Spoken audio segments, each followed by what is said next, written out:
සියලු දෙනාටම සුබ දවසක් වේවා. අද දිනේ සාකච්ඡා කිරීමට බලාපොරොත්තු වන්නේ ගාම්ධාරීගේ වෘත්තීය දැනුම විෂයට අදාළ වැදගත් මාතෘකාවක් වන හිමිකම් නොපාන මලසිරුරු භූම දානය කිරීම සම්බන්ධයෙන් ගාම්ධාරීන් කටයුතු කළ යුත්තේ කෙසේද යන කාරණාව පිළිබඳව. මේ ප්‍රධාන මාතෘකාව ගැන කතා කිරීමට අපි ප්‍රධාන මාතෘකාව කොටස් හතරකට බෙදලා තමයි කතා කරන්න සිද්ධ වෙන්නේ. පළවෙනි එක තමයි හිමිකම් නොපාන මලසිරුරු යන මොනවද කියලා අපි සාකච්ඡා කරන්න ඕන. දෙවෙනි උපමාතෘකාව තමයි මේ සම්බන්ධයෙන් රාජකාරී කිරීමට ගාම්ධාරීට අධිකාරී බලය ලැබී තිබෙන්නේ කෙසේද? තුන්වෙනි මාතෘකාව තමයි ගාම්ධාරී කටයුතු කරන ආකාරය සහ ඒකේ ප්‍රායෝගික පියවරයන් ටික. අවසාන වශයෙන් වියදම් ප්‍රතිපූර්ණය කරන්නේ කෙසේද කියන එකත් කතා කරන්න ඕන. මෙන්න මේ උපමාතෘකා හතර ඔස්සේ ගිහින් තමයි හිමිකම් නොපාන මලසිරුරු භූම දානය කිරීම කියන මාතෘකාව අපිට සම්පූර්ණයෙන් කතා කරලා අවසන් කරන්න හැකියාව ලැබෙන්නේ. පළවෙනි එක තමයි හිමිකම් නොපාන මලසිරුරක් යන මොනවද කියන අපි හඳුනා ගන්න ඕන. හිමිකම් නොපාන මලසිරුරු මොනවද හිමිකම් නොපාන මලසිරුරු කියන්නේ? ඒ කියන්නේ මృతදේහයක් බාර ගන්න ළඟම ඥාතියෙක් හිතවතෙක් දන්න කියන කෙනෙක් නොමැති නම් ඒක හිමිකම් නොපාන මලසිරුරක්. මේ වගේ අවස්ථාවක හිමිකම්ක් නැති මృతදේහයක් බාර ගන්න වෙන්නේ රජයට. රජය වෙනුවෙන් කටයුතු කරන්නේ රජයේ ගාමීය මට්ටමින් ඉන්න නියෝජිතය වෙන ගාම්ධාරීවරයා තමයි මේ රජය වෙනුවෙන් මේ කාර්යය බාරගන්නේ. එහෙනම් ගාම්ධාරීන්ට කාර්යභාරයන් රාශියක් මෙහිදී ඉටු කරන්න සිද්ධ වෙනවා. මුලින්ම හිමිකම් නොපාන මලසිරුරු තමන්ගේ රාජකාරී බලපදේශයට කොහොමද එන්නේ? විවිධාකාරයෙන් එන්න පුළුවන්. ඒ කියන්නේ විනත් ප්‍රදේශයක පදිංචි පුද්ගලයෙක් තවත් ගාම්ධාරී වසමකට යම් යම් කටයුතු වලට යන්න සිද්ධ වෙනවා. ඒ අවස්ථාවේදී හදිසි අනතුරක් වෙන්න පුළුවන්, වෙන කරදරයක් වෙන්න පුළුවන්, ඔහු මෙහෙ යන්න පුළුවන්. ඒ වගේම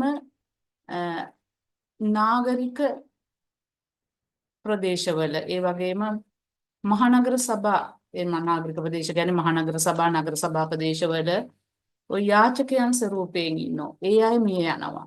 අයිතිකාරයෙක් නැහැ. ඒ වගේම මුහුදට බිලි වෙලා එමනම් මරල මුහුදට දාන පුජ්‍යලයන්, ඒ වගේම මුහුද ගිලිලා මැරෙන අය ගොඩට එනවා. ඒ වගේම වැව් ගංගාවල මිය යනවා. ඒ වගේම මතු වෙනවා ගොඩ බිමට මృతදේහ. ඒ වගේම වාහන අනතුරු වලින්, ඒ වගේම වෙනත් හදිස්සි අනතුරු වලින් සතුන්ගේ ග්‍රහණයට ලක්වීමෙන් මිය යනවා.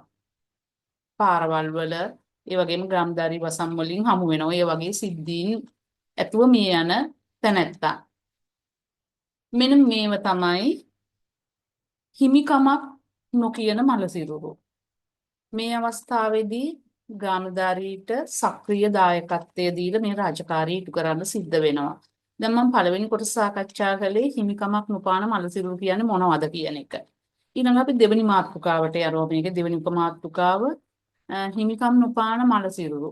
එමනම් අයිතිකාරයෙක් ඉදිරිපත් නොවන මලසිරුරු සම්බන්ධයෙන් කටයුතු කිරීමට ගාම්ධාරීවරයාට කොහොමද අධිකාරී බලය ලැබිලා තියෙන්නේ?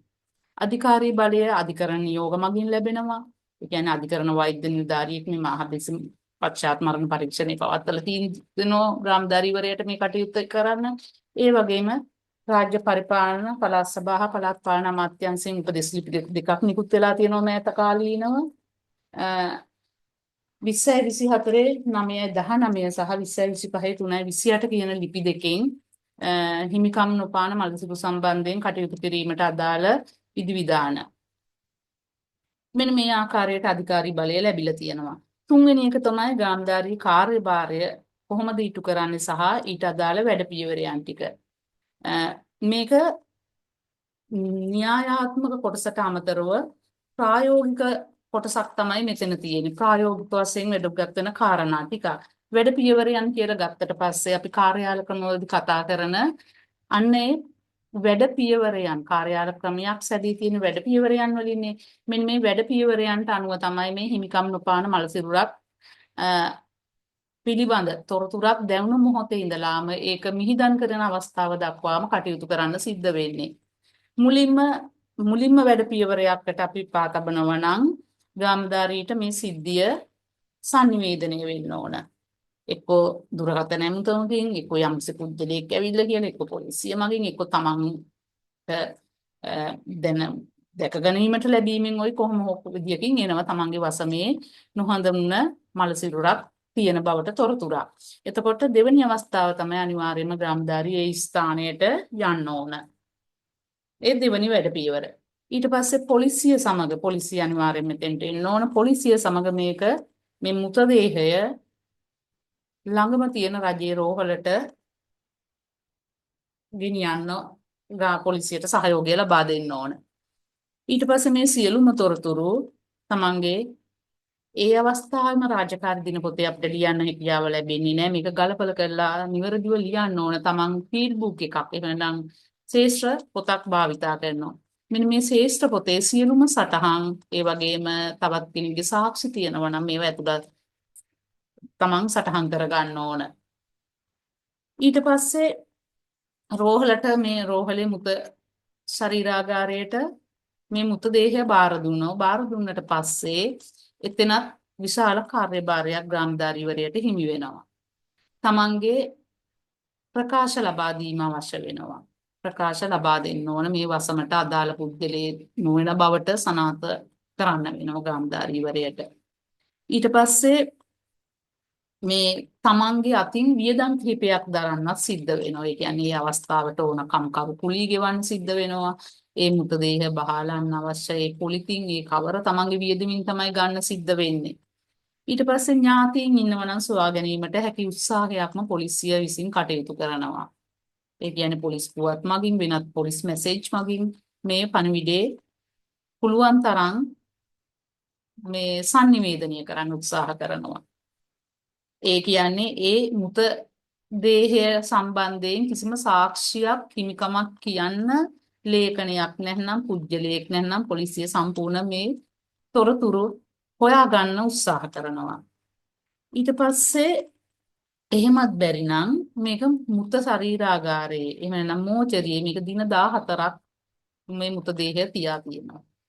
දින 14කට පස්සේ තමයි මේක රජයේ වියදමින් ග්‍රාමධාරීවරයට භූම දානය කරන්න නියෝගය නිකුත් වෙන්නේ. ඊට පස්සේ දින 14කින් පස්සේ ඒ අවසන් පශ්චාත් මරණ පරීක්ෂණය තියෙනවා. ඊට පස්සේ මරණ සහතිකය රෝහල් උපත් මරණ රෙජිස්ට්‍රාර්වරයා විසින් මරණ සහතිකය ලියනවා.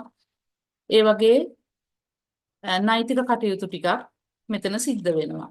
ඊට පස්සේ මරණ වාර්තාව ලියලා ග්‍රාමධාරීවරයට මරණ වාර්තාව ලැබෙනවා. ඊට පස්සේ ග්‍රාමධාරීවරයාගේ ඊළඟ කාර්යභාරය තමයි මේ මృతදේහය භූම දානය කිරීම. මృతදේහයක් භූම දානය කරන එක ලේසි පහසු කාර්යයක් නෙමෙයි. එතනත් කාර්යභාරය රාශියක් තියෙනවා. ඊළඟට මරණ සහතිකය තමන්ගේ අතටපත් වුණාට පස්සේ මේ මරණ සහතිකය ඉදිරිපත් කරලා අදාළ එක්ක නගර සභාව වෙන්න පුළුවන්, මහනගර සභාවක් වෙන්න පුළුවන්, ප්‍රාදේශ සභාවක් වෙන්න පුළුවන්. මෙතනින් සුසාන භූමිය වෙන් කර ගන්න ඕන මේ මృతදේහය මිහිදන් කරන්න. ඒ නාගරික බල මණ්ඩලයට මරණ සහතිකය ඉදිරිපත් කළ ග්‍රාමධාරී විසින් ඒ සුසාන භූමියේ කටයුත්ත සිදු කර ගන්න ඕන. තමන්ගේ අතින් මුදල් බඳින්න ඕන. ඊට පස්සේ මුදල් බඳපු කුවිතාංශය සුසාන භූමි පාලකට බාර දීලා එතනින් ඒ මృతදේහය මිහිදන් කරන්න ස්ථානයක් වෙන් කරවා ගන්න ඕන.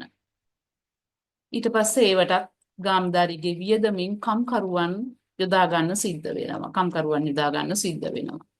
ඊට පස්සේ අවමංගල්‍ය රථයක් සොයා ගන්න සිද්ධ වෙනවා. මල් ශාලාවකට ගිහිල්ලා අවමංගල්‍ය රථයක් ලබාගෙන ඒකට අදාළ වෙන පෙට්ටියක් අරගෙන තමන්ගේ වියදමින් ආපහු රෝහලට ඇවිල්ලා තවත් කම්කරුවෝ යොදාගෙන මේ මృతදේහය නැවත සුසාන භූමියට ගෙනියන්න ඕන. එහෙමත් ගෙනහිල්ලා අයිත් එතන කම්කරුවෝ සොයාගෙන මේ මృతදේහය මිහිදම් කරන්නලා වල වහන්න ඕන. ඒවටත් තමන්ගේ අතින් තමයි වියදම් දරන්න සිද්ධ වෙන්නේ. ඊට පස්සේ තමයි වැදගත්ම කාරණා ටික තියෙන්නේ මිහිදම් කිරීමෙන් අනතුරුව තමන්ගේ රාජකාරී දිනපොතේ සියලුම තොරතුරු සටහන් කරන්න ඕන චිත්‍රණ 4යි එක්ක. ඒකට හේතුව තමයි යම්කිසි කාලයක් ගත වෙලා මේ මృతදේහයට අයිතිකාරයෙක් ආවොතින් මේක ගොඩ ගන්න සිද්ධ වෙනවා. ඒ වගේම යම් අපරාධයක් කියලා තොරතුරක් ලැබුණොතින් මහේස්ත්‍රාත්වරයා නියෝග කරනවා මේ මృతදේහය ගොඩ ගන්න. ඒ වෙලාවට ග්‍රාමධාරී මේ 4 මායිම් පිළිබඳ මේ ස්ථාන පිළිබඳ සියලු තොරතුරු දැනගෙන තියෙන්න ඕන. ග්‍රාමධාරීන්ගේ මූලිකත්වය තමයි මෙතෙන්ට අවශ්‍ය වෙන්නේ. ඒ නිසා රාජකාරී දිනපොතේ සියලුම තොරතුරු ටික අන්තර්ගත කරන්න ඕනේ. ඒ වගේම තමන්ගේ ෆීල්ඩ් බුක් එකෙත් ඒ තොරතුරු ටික සටහන් කරලා තියාගන්න ඕන. මතු දවසකට ප්‍රයෝජනවත් වෙන නිසා. ඊට පස්සේ තමන්ගේ කාර්යාල ක්‍රමයකුත් තියෙනවා මෙතෙන්දී අනුගමනය කරන්න. හිමිකම් නොපාන මළසිරුරු භූම දානය කිරීමට අදාළ කාර්යාල ගොනුවක් පවත්වාගෙන යන්න ඕන. මේ ගොනුවේ අර උපත් මරණ ලියාපදිංචි කිරීමේ රෙජිස්ට්‍රාර්වරයා විසින් නිකුත් කරපු මරණ වාර සහතිකය. ඒ වගේම ඊට වියදම් දැරී නගර සභාවෙන් එහෙම මහනගර සභාවෙන් ප්‍රාදේශ සභාවෙන් අනුමැතීන් ගනිපු ලියකියවිලි. ඒ වගේම Taman දරපු මල් ශාලාවට දරපු වියහියදම්. සුසාන භූමියේදී කම්කරුවන්ට දරන්න සිද්ධ වෙච්ච වියහියදම්. ඒ වගේ සියලුම වෙනත් වියහියදම් පිළිබඳ කුවිතාංශි මුදල් ගෙවීම මේවා සියල්ලම තමන්ගේ ගොනුවේ ඇතුළත් කරන්න ඕන. ගොනුවට ඇතුළත් කර ගන්න ඕන. ඒ වගේම රාජකාරී දිනපොතත් ඒ විද්‍යාකාරයෙන්ම තොරතුරු ටික සටහන් කරන්න ඕන. 4 වෙනි අවස්ථාව තමයි දරපු වියදම් ප්‍රතිපූර්ණය කරගන්නේ කෙසේද කියන්නේ. ග්‍රාමධාරීවරයාගේ අතින් තමයි මේ සියලු වියදම් දරන්නේ. ඒ නිසා පොදු 35 වවුචර් ආකෘතිය භාවිතා කරලා මේ තොරතුරු ටික සටහන් කරලා ඒ බිල්පත් වල මුල් පිටපත් සහ සහතික කරපු ඡායා පිටපත් ඉදිරිපත් කරලා මේ වියදම් ප්‍රතිපූර්ණය කරගන්න හැකියාව තියෙනවා. මේ වියදම වර්තමානයේ රුපියල් 25000 දක්වා වැඩි කරලා තියෙනවා. 25000 දක්වා වැඩි කරලා තියෙනවා. 20 25 3 28 දින නිකුත් කරපු රාජ්‍ය පරිපාලන පළාත් සභා සහ පළාත් පාලන අමාත්‍යාංශයේ උපදෙස් ලිපියට අනුව මේක රුපියල් 25000 දක්වා ප්‍රතිපූර්ණ කිරීමේ හැකියාව තියෙනවා. කලින් මුල්ම අවස්ථාවේ රුපියල් 8000යි ඊට පස්සේ 12000යි ඊට පස්සේ 18000යි දැන් වර්තමානයේ 25000 දක්වා මේ වැඩි කරලා තියෙනවා. මේ හිමිකම් නොපාන මළසිරුරු භූම දානය කිරීම කියන ගාම්ධාරී භූමිකාව තුළ තියරි කොටස් වලට වඩා අමතරව ප්‍රායෝගික පැත්ත තමයි බොහෝ තියෙන්නේ. මම හිතන්නේ මේ අද මේ වීඩියෝ එකෙන් ඔබ ඊට අදාළ කරුණුකාරණා පිළිබඳ දැනුවත් වෙන්න තේ කියලා මම බලාපොරොත්තු වෙනවා. ඉදිරි දිනවලදී මේ වගේම ඔබට රාජකාරියට ඔබගේ වෘත්තීය දැනුමට අදාළ වෙන විෂයන් පිළිබඳව මම සාකච්ඡා කිරීමට බලාපොරොත්තු වෙනවා. ඉදිරි කාලයේදී අලුතෙන් ගිනියවි නිකුත් කිරීම හා තිබෙන ගිනියවි අලුත් කිරීමට අදාළව ගාම්ධාරීන්ගේ කාර්යභාරය කෙසේද යන තමයි මම සාකච්ඡා කරන්නේ. අදට ඔබට සුබ පතමින් මම නිහඬ වෙනවා.